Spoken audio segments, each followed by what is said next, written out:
Hi, my name is Stephane Maes. I come from HP Software, and I will be describing to you some of the activity and design and prototyping that we've been doing in terms of adding policies to the fulfillment and the management of a Murano environment. It's actually right now a design concept that we have developed and that we are pushing in the different groups that are involving Mistral, Congress, and Murano.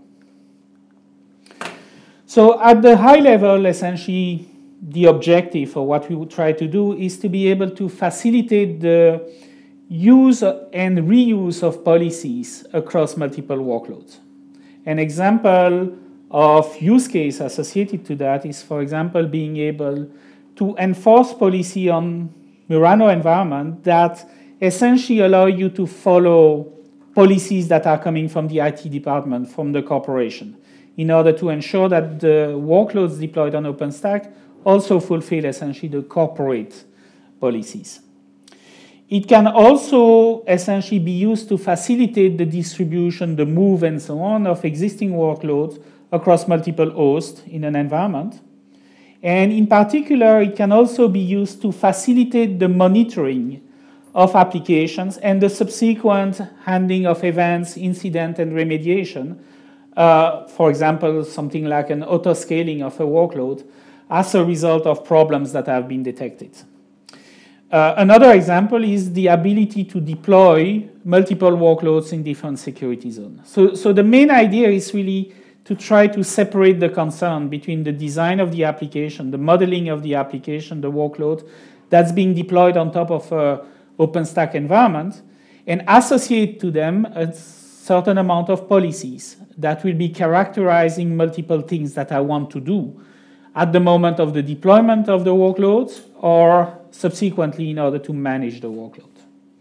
And really type of users for this can be seen as being, again, IT ops environment that want to a large extent to ensure that the same IT policies can be used between a traditional environment, traditional data center, traditional applications, and workloads that are deployed on OpenStack. Another example is actually facilitating the move in a DevOps type of process from the development part, where I go through the different staging operations and so on, but may not care too much about policies, to the next step, which is essentially automatically automating the ops part of DevOps. And eventually, from our point of view, the long-term vision is that this is really a first step towards autonomous IT, where we can essentially describe in a separated manner all the steps that needs to take place to auto-manage the workload. The easiest example is auto-scaling, but actually it can apply to all the other situations that we want to auto-manage, auto-heal, auto-remediate. So policy-guided fulfillment, what does it mean? Fundamentally, it's using the policy to guide the fulfillment or the management of OpenStack. That's really the definition of actually what a policy consists of. So we do a separation of concern between policies and the models and instances that are essentially existing or deployed on the Murano environment. And the policy defined are really the guidance that is built around the information about the environment and that provide essentially a way to describe what's the desired state and identify what is the gap between the desired state and what needs to be done to complete this gap and to essentially ensure that the discrepancies have been corrected. The approach that we have is to craft this on top of projects like Murano, Congress, and Mistral. We have essentially evolved the blueprints that are associated to those projects, and we ensure that everything remains backward compatible, meaning that essentially solutions today that are unaware of the policies can be able to continue to run the same way, while at the same time we can now add the concept of policy to it. In terms of more detailed use case, essentially, what we do is we declaratively attach policies to the model, which allow us to have that separation of concerns between the development and the modeling of the application and the policies that are associated to it. And concrete example of what the policies do can be, for example, guide the provisioning. What does it mean? It means guiding, for example, always the best way to provision a particular element or workload. So where would I, for example, deploy that workload? It's a location, security zone choice, staging zone choice, and so on. Requirements that I have on the infrastructure. It can also help guiding the monitoring, where monitoring can be performance monitoring, usage monitoring, security monitoring, or even compliance, right? Again, what I will be describing is what I want to monitor. I will essentially set up, in addition to my workloads, the necessary elements that are required in order to perform the monitoring. So it can be deploying the agent, it can be deploying the monitoring system, it can be configuring the monitoring system. I may also describe in policy, or I will be handling then the subsequent incidents and events that are generating from the monitoring system, and then I can fully describe how I want to fix the issue. So what will be essentially the steps that are required, who would be doing what, so I can delegate some of those functions, or I can explicitly specify exactly the steps that needs to take place. So the technical approach that we have taken is to reuse the Murano models without modifying them. We just add essentially the capability to bind to it the notion of policy, so that when I have a policy, I'll be able to also identify, when I have a model, I'll be able to identify what are the policies that are associated to it. We expand a little bit the notion of policies defined in Congress, so that we can appropriately describe essentially the corrections that needs to take place when there is a discrepancy, a gap in the model versus the desired state.